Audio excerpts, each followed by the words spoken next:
Welcome. Last week, for those who were here, we looked at the meaning of Epiphany Sunday, which was last Sunday. And Epiphany is about the revealing of God to us through Jesus, God's revelation, God finding us in Jesus. We looked at what comes out of that, which is our call to reflect God, to be mirrors and reflect God to those other people around us. Now, if you're anything like me, and I know a few of you are kind of like me, at least a little, then being told that your job is to be a reflection of God is a terrifying thought. Because I really, really don't like being the center of attention. It's taken me a lot of time, a lot of years to feel comfortable standing up here and preaching. And part of the reason that I can do this is because I feel like it's about the message, not the messenger. I kind of take the focus off of myself a little bit. So even when I'm standing up here talking, it's easy to not be vulnerable, to not share out of my own life, because that makes me uncomfortable. That sort of vulnerability is like a deep existential dread that I carry with me, even oftentimes when I don't realize it. And so saying this right now is very hard. But I suspect that I'm not the only person who carries something like that around with them, some kind of fear. But, of course, the thought that I am the only one is another of my existential fears. So please, give me some feedback on that after the sermon, maybe. Assuage my fears a little bit. And maybe your fear is not being the center of attention. I don't know. I know that it's not Ty's fear to be the center of attention. But in all likelihood, you have something. And maybe it's a fear of being a failure, fear of death, fear of ending up alone, something else. And I don't want to be morbid or like really, be downcast the whole time, focusing on that. But I bring it up because our passage for tonight addresses our fears without giving in to them. So we're going to read Psalm 29. And a portion of it is in your bulletins. If you have a Bible and you want to open it, that's great. Psalm 29. And it says, "Ascribe to the Lord, you heavenly beings. Ascribe to the Lord glory and strength. Ascribe to the Lord the glory due his name. Worship the Lord in the splendor of his holiness. The voice of the Lord is over the waters. The God of glory thunders. The Lord thunders over the mighty waters. The voice of the Lord is powerful. The voice of the Lord is majestic. The voice of the Lord breaks the cedars. The Lord breaks in pieces the cedars of Lebanon. He makes Lebanon leap like a calf, Sirion like a young wild ox. The voice of the Lord strikes with flashes of lightning. The voice of the Lord shakes the desert. The Lord shakes the desert of Kadesh. The voice of the Lord twists the oaks and strips the forests bare. And in his temple all cry, 'Glory!' The Lord sits enthroned over the flood. The Lord is enthroned as king forever. The Lord gives strength to his people. The Lord blesses his people with peace." About a year ago, I had the opportunity to visit Mount Carmel, which is in Israel. I got to go to Israel in a class for my seminary. And Mount Carmel is the location of Elijah's duel with the prophets of Baal, if you remember that story from the book of Kings. So my class and I, those who went, we stood on top of the mountain, this amazing place, and we were kind of just in awe, right? I mean, I spent 3 weeks over there, and literally every day, the only feeling you can have is being in awe of standing in these places and knowing what happened there thousands of years ago, things that are in the Bible. But after we stood there for a little bit, our professor had us look around from the top of this mountain. And mountain is a somewhat relative term, because in Israel, nothing's very tall. So it's more like a very large hill. But still, comparatively, it's mountainous. But from the top of Mount Carmel on a clear day, you can see to the Mediterranean Sea to your west. You can see Mount Hermon and the cedars of Lebanon, if you will. To the north, you can see the deserts of the Kingdom of Jordan to your east and to your south. And our professor had us pull out our Bibles, and rather than reading the story of Elijah, which is what we all assumed we would do, he had us turn to Psalm 29. And at first I wasn't sure why, but it soon became clear that Psalm 29 is rooted in the land of the Bible. Mount Carmel gives you a great picture of all these places that's being talked about. So if you can, I want you to just close your eyes and imagine. I know you won't have my picture of being on top of Mount Carmel, and I don't mean to brag about that. I'm sorry. But pause and imagine yourself on the top of a small mountain overlooking sea, forest, and desert. You can see all three of those things from this mountain. And a storm rises up over the waters of the sea. Thunder booming, lightning flashing, you can see it in the distance. And the storm moves inland. And then as it moves inland, the first thing it hits is the forest on the coast up to your north. The great trees that you can see are being cracked by lightning. And then the storm moves to where you're standing, and you can feel the rush of the wind and the beating rain. You feel the earth shaking at the sound of the thunder. And the storm moves past you, and you watch it move away over the desert, providing rare sustenance to a dry and a weary land. And I think that it's safe to say that that is the picture that Psalm 29 is trying to conjure up. The voice of the Lord is compared to a mighty storm. And it's rooted in this land. It's amazing. I don't have any idea if the psalmist wrote it from the top of Mount Carmel, but it certainly could feel that way. But despite the big picture of that, it's the details of this story that help us to understand how this psalm relates to our fears. Because the Israelites did not have the greatest relationship with water. And it might seem a little bit silly on its face, but think about it for a moment from Bible stories you might know.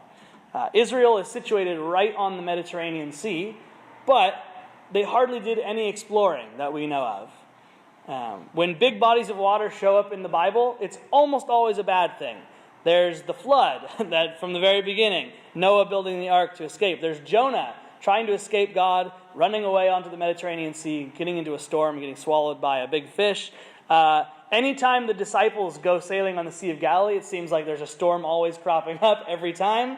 So in the Bible, there's very few examples when water, especially big bodies of water, seas and oceans, are represented as anything but negative. It seems like the great existential fear of the Israelites was the open sea, the waters. And it's not just because they didn't learn how to swim or they didn't know how to build boats. The churning water of the seas represented chaos, danger, destruction in the minds of the Israelites. They had neighbors to the north, really close by, Tyre and Sidon, who were becoming like the great sea traders, the Phoenicians, the first people to really explore. But the Israelites were the opposite. They were decidedly landlubbers. They did not like the big sea. The ocean represented chaos, fury, and destruction. And so, when the psalmist writes in Psalm 29, the voice of the Lord is over the waters. The God of glory thunders. The Lord thunders over the mighty waters. It isn't just meant to conjure up the image of a storm coming off the Mediterranean Sea. It's also a declaration that the God of Israel is over the waters, is more powerful than the forces of chaos. And that, to the Israelite mind, and hopefully to ours, would take us back to the very beginning of God's story, to Genesis chapter 1, verse 2, when the Spirit of the Lord hovered over the deep. The elemental deep of Genesis 1 is another representation of chaos. Many think it may have looked like some kind of waters. The imagery is very water-like.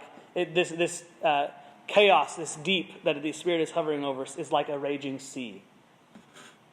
So God does not have to do battle with this chaos like other creation myths from the ancient Near East. No, the God of the Bible just stands above it.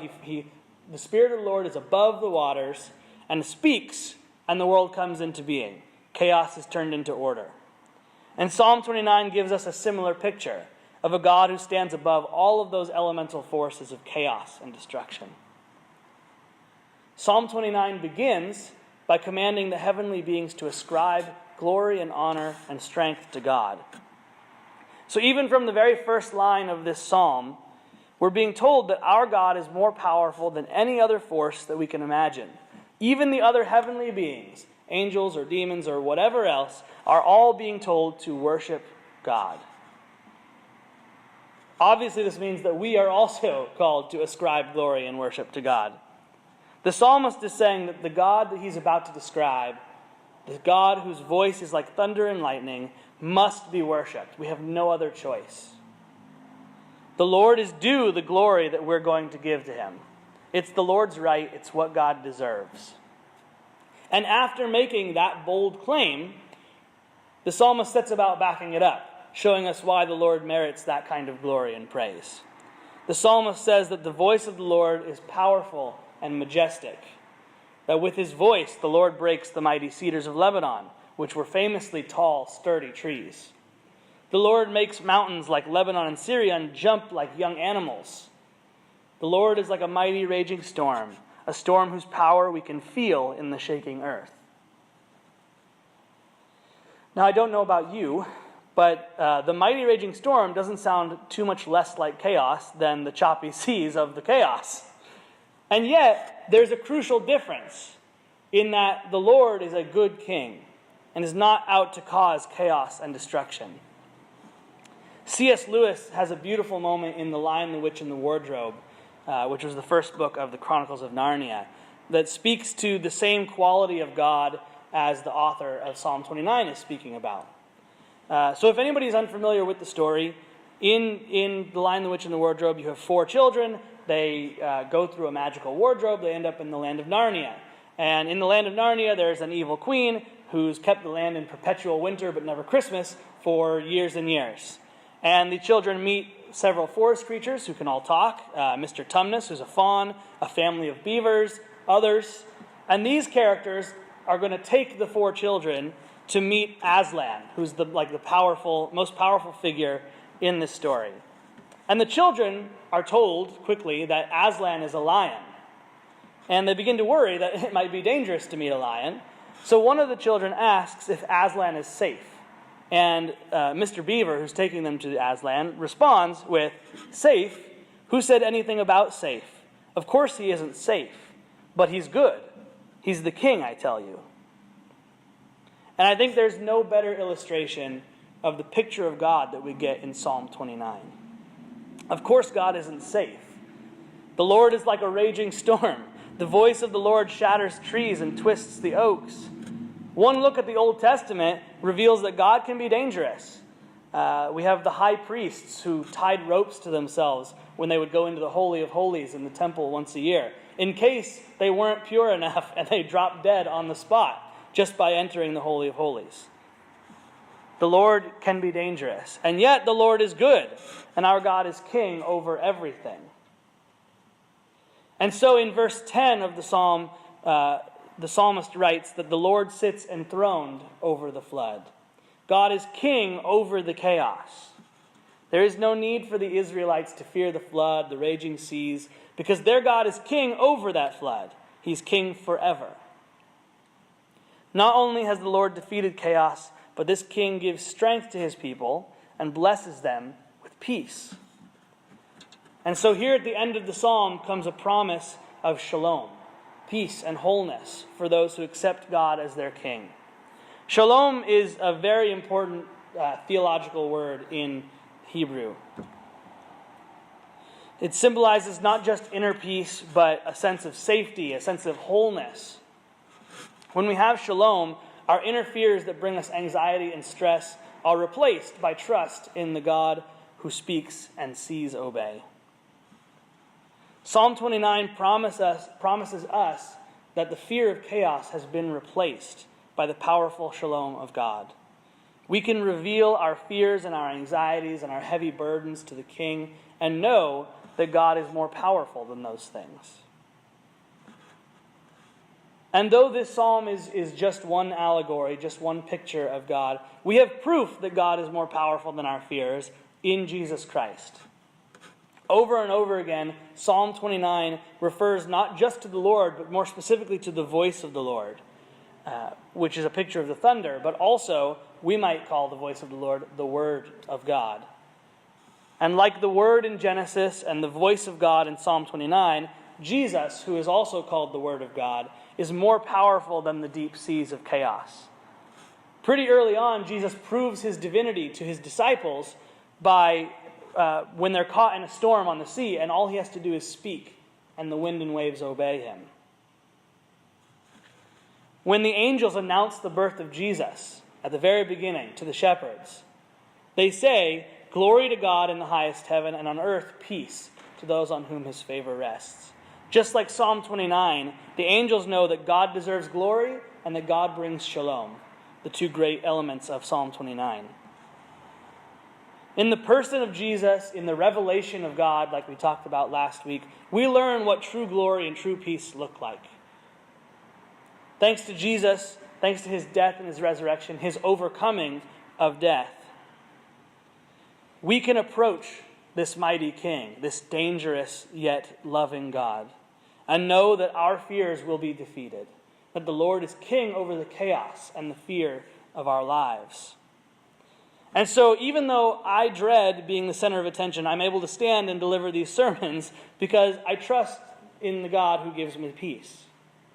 Reading passages like Psalm 29 gives me confidence that God is more powerful than the forces of chaos, than the things that I fear in my life.